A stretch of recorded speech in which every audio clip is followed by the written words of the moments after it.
Assalamualaikum warahmatullahi wabarakatuh. Hai semua, jumpa lagi di channel Dora Punya Cerita. Alhamdulillahirobbil alamin, senang sekali masih bisa sapa teman-teman semua. Terima kasih teman-teman yang udah mau klik channel Dora Punya Cerita ini ya, dan ditonton sampai selesai. Amin ya robbal alamin. Semoga teman-teman semua dipermudah segala urusannya, dilancarkan rezekinya, dan selalu tetap semangat ya. Amin ya robbal alamin. Yang lagi usaha, yang lagi ikhtiar, terus tetap semangat ya teman-teman yang punya anak yang sedang sakit, tetap semangat ya, karena semua adalah ujian dan titipan dari Allah dan amanah dari Allah. Jadi kita harus mensyukurinya dan menjalaninya dengan ikhlas. Insya Allah ya teman-teman, doain aku juga agar selalu tetap semangat dan selalu tetap sehat. Dan kebetulan hari ini aku agak kurang enak badan, ini agak bideng, jadi bicaranya agak segau-segau kayak gitu ya teman-teman, terus agak serak gitu. Jadi aku minta maaf banget, ini lagi pilek dan batuk kayak gitu ya teman-teman. Jadi ya namanya ibu rumah tangga, tetap cucian itu banyak kalau kita lagi sakit, apalagi yang udah punya anak 3.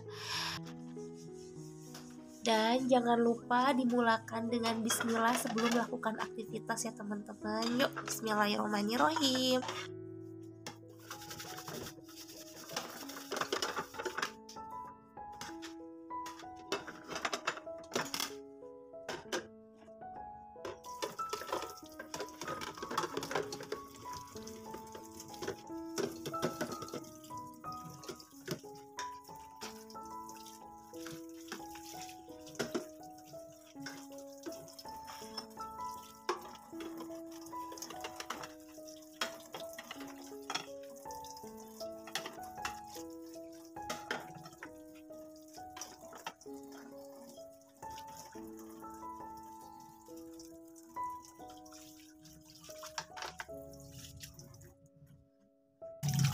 Oke teman-teman, lanjut.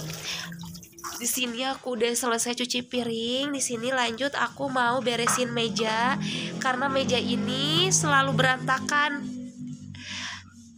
Dan meja ini selalu dipakai untuk buat konten, makan-makan, terus motong-motong segala aktivitas.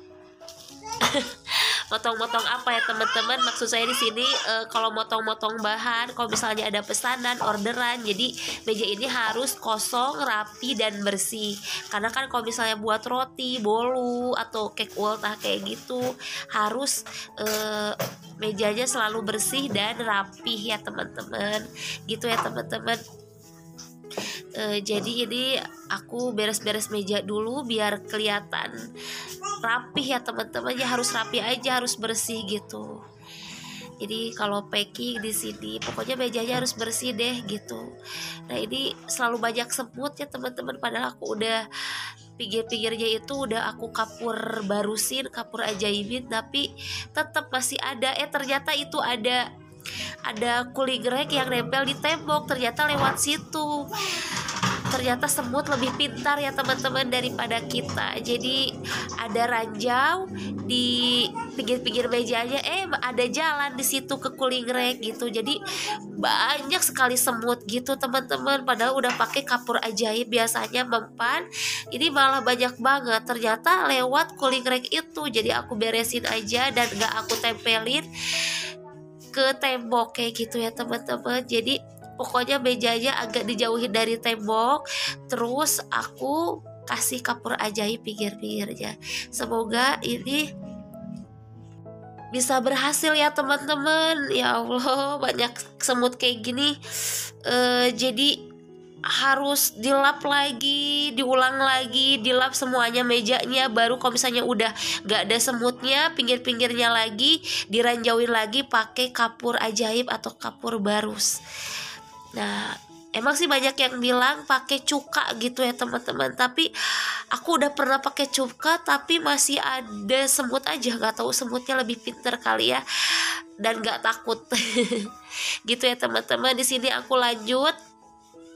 Jadi cucian tadi yang udah kering kayak sendok, spatula, parutan disimpan di meja ini ya teman-teman gitu. Jadi kalau udah kering, udah nggak basah, aku tata aja di tempatnya gitu ya teman-teman.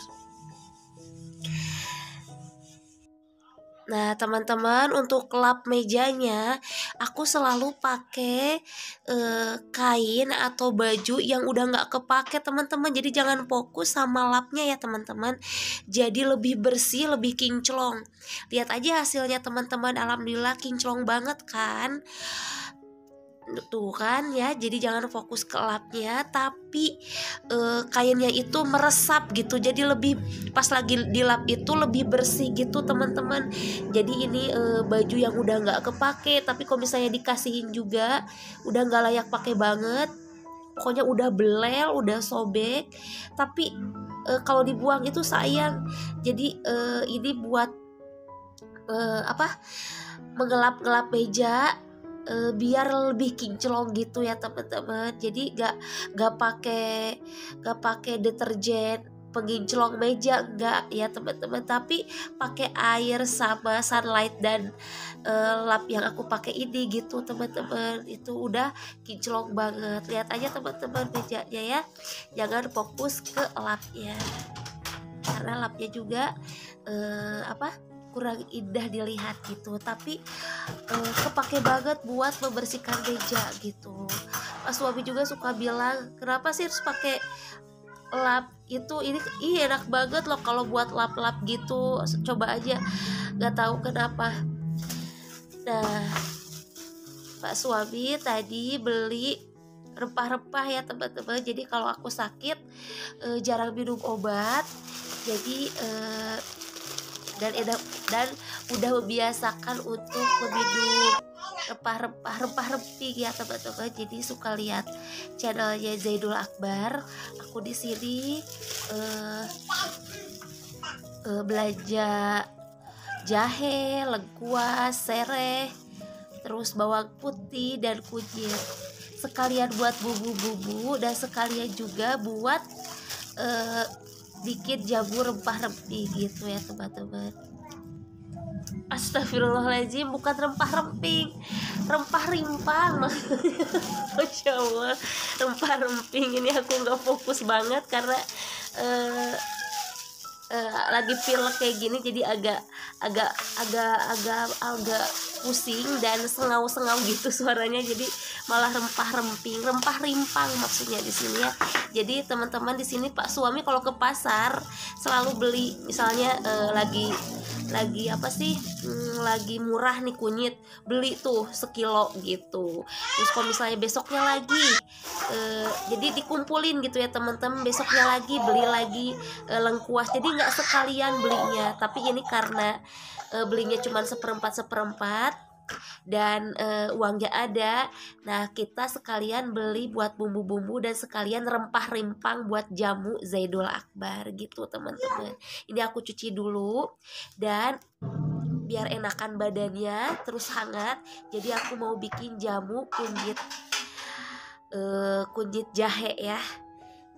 Di sini cuma pakai parutan kunyit.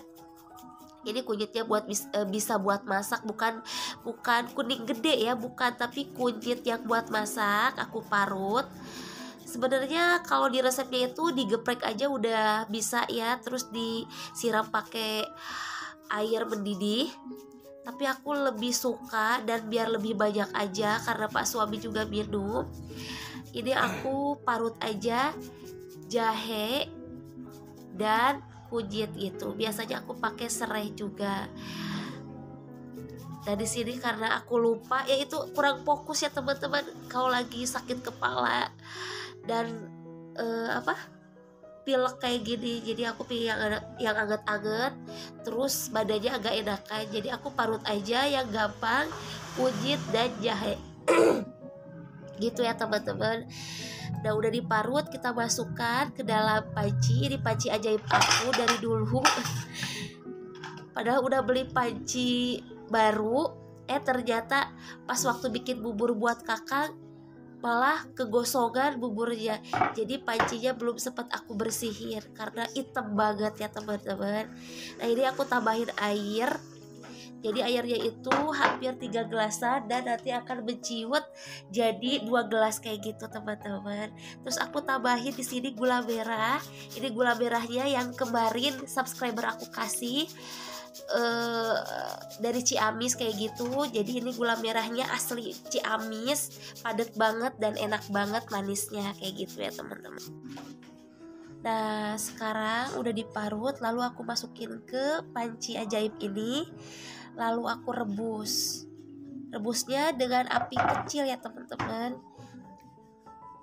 Nah, seperti ini ya teman-teman, aku biar menghasilkan lebih banyak jamu gitu. Nah ini udah mendidih dan udah surut ya airnya, itu jadi 2 gelas kayak gitu. Nah ini seperti ini. Lalu aku saring.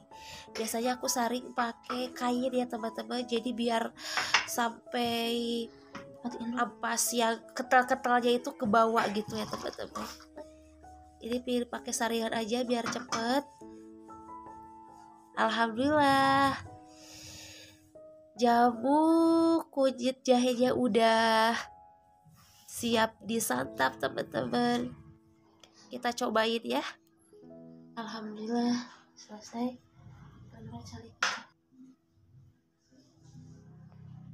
Pokoknya teman-teman wajib coba jamu ini karena manfaatnya banyak banget. Ini resep dari Zaidul Akbar. Aku suka banget sama resep-resepnya. Rempah-rempahnya Zaidul Akbar. Cobain deh teman-teman yang mau hamil, yang lagi sakit apapun bisa lihat. Karena kakak udah bangun juga, aku mau cepet-cepet kasih minum. Dan aku mau bawa kakak nongkrong sambil aku minum jamu ya teman-teman. Alhamdulillah.